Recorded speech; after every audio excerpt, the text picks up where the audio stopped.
The first American we know in history who took an active part and about whom we know a lot was Alexander Russell Webb. He was the first white American to embrace Islam, and he represented Muslims at the Parliament of World Religions in Chicago in 1893.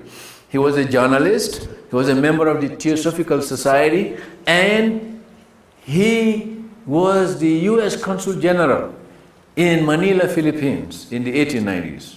But he became a Muslim in the 1890s, over 100 years ago, and he had contact with some of the rich Muslims in India, British India, and came to New York, Manhattan, and established an office there and a publishing house. And he published the first major Muslim publication called The Muslim World in the United States.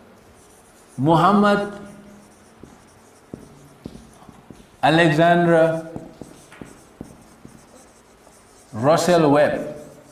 You will come across this fellow in the literature. I mean, and Webb tried his very best to plant Islam in America. He published the first major publication. The mother of all magazines and journals produced in America was started by him. And he wrote a book called Islam in America.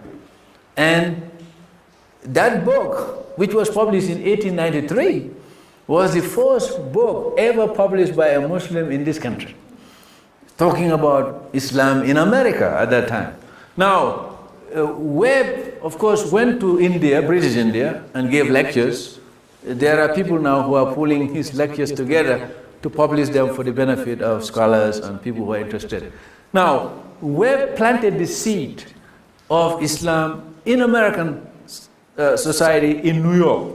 One of the things that's really interesting about Webb is that, first of all, he became a journalist. He was well educated. He was from a good family. He came from a good background, but he also was political. But one of the things that really impresses me about Webb is the fact that he knew in America that Americans are not monolithic.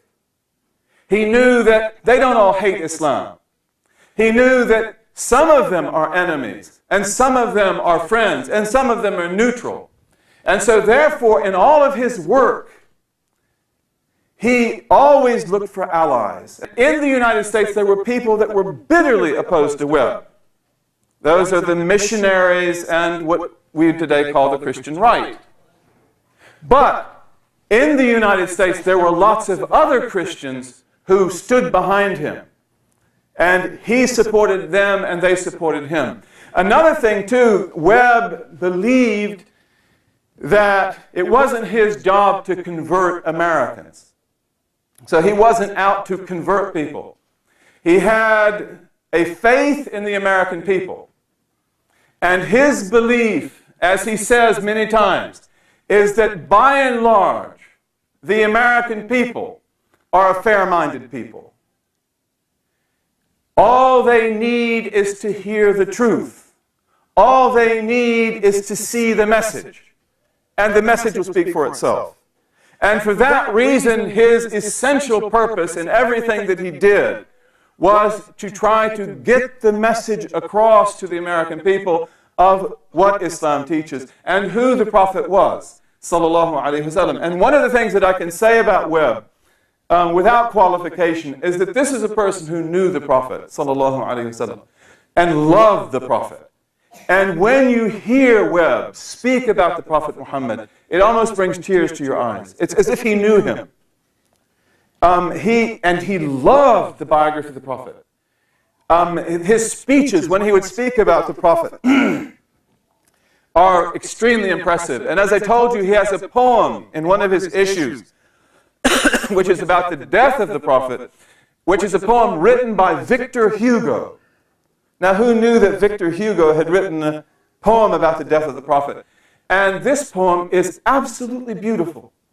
Absolutely. It has a few historical mistakes in it about Zayd and other details of the prophetic biography, but it is an absolutely beautiful poem. And again, it's part of the culture of Webb, the editor, the newspaper man. He knew Mark Twain, by the way. He knew Eugene Field, one of the greatest journalists in American history, worked with Eugene Field. is that he knew what to bring to the American people. So it's really a great legacy.